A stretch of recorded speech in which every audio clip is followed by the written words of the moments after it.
第4天早上的问候环节，因全体人员电力不足，已自动跳过。但我们决定把电量留给今天的动物世界。走，去动物园喽！旅行第4天一早就给我们上了点强度，滴滴师傅一看我们老老少少大包小包的，就默默取消了订单。结果就是全家只能兵分2路分别打车。没想到我们2路人马抵达时间竟相差了半个多小时。来找老婆。为了让家人今天少走点路，所以今天我一进动物园就目标明确，必须要抢到一辆代步车。结果工作人员说租车点还有最后1辆车了，那一瞬间我撒腿就跑了出去，结果绕着动物园的山坡狂奔了半圈。好消息是车抢到了，更好笑的是我今天可能是动物园里面第一个为了抢代步车跑了半座动物园的人。在人群之中，车开的我要大崩溃了。我绕了一整个山，你知道吗？为了这一台车，最后一台有点好笑了。我为了这次，我整个一路这样绕过来。等下来那个滴滴专车为您服务。我先倒过来。我能给爸爸弄个夹的滑板车开吗？这个有点好笑。这个应该上不去。不是，他要走过来。来，请大家评评我公公这个表情，啥意思？这里有人来了动物园，就选择来喝咖啡，因为外面太热了。才刚到动物园没多久，公婆就果断决定在咖啡厅挂机。我们带团子直冲熊猫馆，结果您猜怎么着？团子刚挤到第1排，熊猫老师准时下班了，头也不回就回了室内。团子盯着空荡荡的户外展区，可能在想妈妈喂，说好的熊猫呢？他看起来心情不是很好。熊猫没看成，总得给团子安排个备胎节目吧，不然回家得给我打差评了。我们就果断转战爬行馆。大 C 团子，你看到他了没？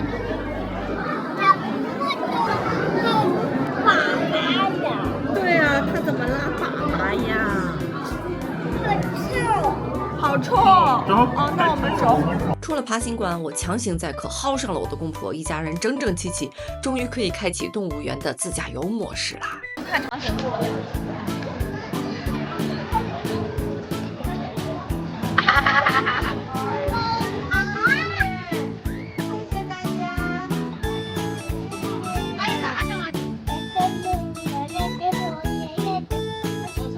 我们爸爸的妈妈爷爷的，我这是。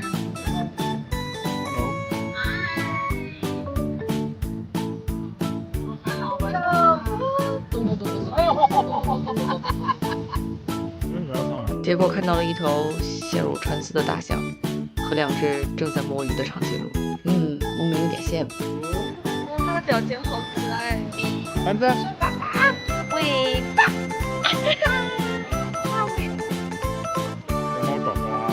好在小熊猫今天给了点面子，暖萌到每一个嬷嬷都在努力营业，也让我终于有胆量在团子面前刷存在感。房子里的2只小熊猫在干嘛？他们在玩儿，还是在打架？结果剩下的动物不是因为人太多挤不进去，就是挤进去了也只能看到一个忧郁的背影。所以以我们的血泪经验，想给带娃来的朋友们一个真诚的建议，来是可以的，但尽量避开节假日和周末，不然你可能看到的只有前排游客的后脑勺和动物们形态迥异的睡姿啦。昨天我婆婆不是说想涮一顿地道的重庆火锅嘛，所以我们就锁定了这家网上很多人推荐的丁眼镜火锅。过了，这位就是丁眼镜老师。我发现重庆的饭店真的特别有意思，好多真正的宝藏店都藏在弯弯绕绕的居民楼里，你不跟着导航仔细找吧，就可能在同一个路口转了3圈都发现不了。它可能就藏在某一扇不起眼的单元门后面，或者在某个楼梯拐上去的平台上。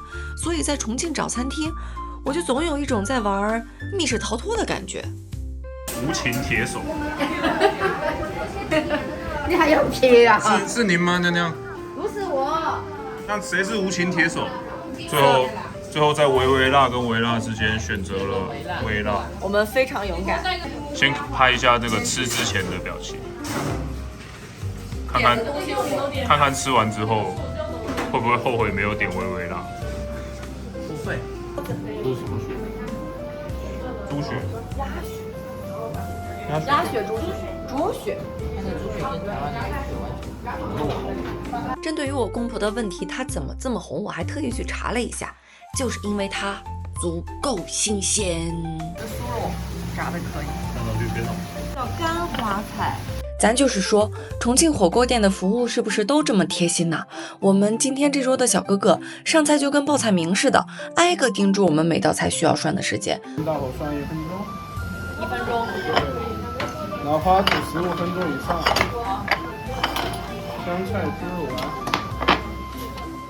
我们听得头如捣蒜，结果筷子一伸进锅里，好嘛，全忘了，最后只能靠感觉，大概好像差不多熟了吧。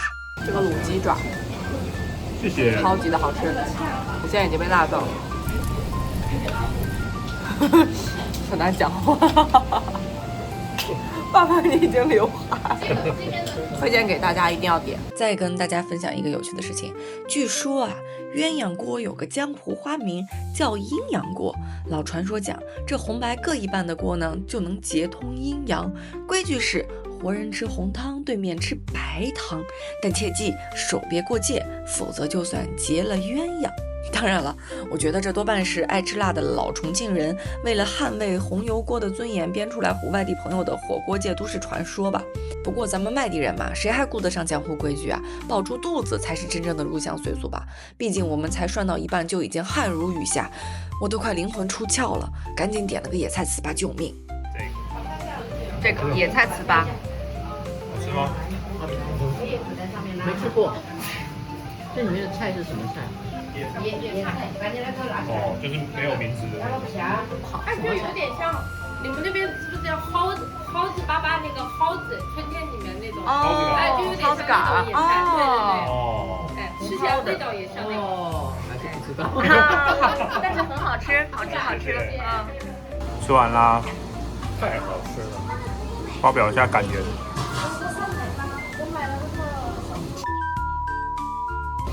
好，这段我会帮他消。这是我吃过最好吃的麻辣锅。老爸，你的头顶居然有一束圣光。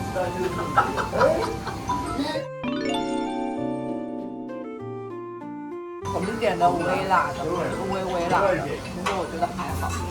我平常没有吃很辣，所以我真的觉得很好，因为它很香。你的语言逻辑有点奇怪。怎么了？怎么很奇怪？因为我现在被辣晕了是吗？还是会辣。看我这颗豆，我的豆豆已经吃起来了。它的辣椒吃完了以后，那个味道不会一直留在嘴里面。对，就是用我先生的话说，就是它的味道比较干净。然后那个糍粑和那个酥肉一定要点，很好吃。晚上7点钟，大家可以看一下，已经有这么多人在等位了。里面还有哦，楼道里面还有。走了。婆婆大人说重庆火锅5星好评，今日火锅副本完美通关。盘子，我们今天到了哪儿呀？我们到了夏浩里呀！对，这个是我的荣誉徽章。出发！在重庆的倒数第2天，我们放弃了那些人挤人的热门景点，一头扎进了最重庆的老街夏浩里。据说美国的国家地理把这里称为另一个世界，说它是读懂山城记里的活标本。This is very 重庆。其实这边单这样看，是有一点九份的感觉。这里一路下坡，加油！继续蹦，小跳蛙。25%。哎呀，50%啦，75%。到啦。100%了吗？对。好嘞。100%。这就是夏浩里里面，还是挺漂亮的。还有一个打卡点，我们来看一下，很像世外桃源。就如果看不到远处的高楼。说我要看河，下面，看到河了吗？来看妈妈。夏浩里里面有很多文创小店，这些店的主理人呢，很多都是85后、90后的年轻人。跟其他地方不一样的是，很多店家感觉不是来做生意的，更像是来讲故事的，还特别喜欢倒腾一些老物件，比如说把重庆的缆车变成了书包上的小徽章啊，把火锅里的毛肚和9宫格做成了冰箱贴和钥匙扣。这种感觉吧，就有点妙了。明明街是老的，瓦是旧的，但里头涌出来的全是新鲜又有趣的主意。小老虎吗？这是豹吧？哦，这是抱抱哦。豹。这是茶宠吧？这是茶宠吗？哦，不是，陶瓷。来到了妈妈和爸爸喜欢的地方，真辣。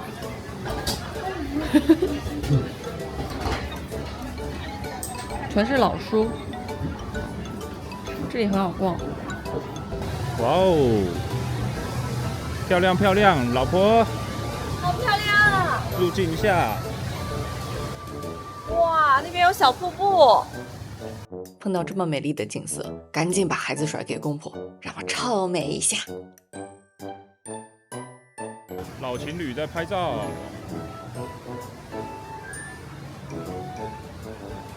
情侣就情侣了，什么老情侣？啊，情侣在拍照，小情侣在拍照。对呀，嫩的嘞。好玩是很好玩，唯一的问题就是婴儿车不友好。看我们家这个，全程扛着婴儿车往上爬。我们意外发现了一家非常有趣、很有意境的甜品店。这只店主猫呢，就不知道从什么地方钻了出来，跳上桌子，咕噜咕噜开始喝水。冒烟了，妈妈。冒烟了，团手手会痛哦，我们可以看看。你看，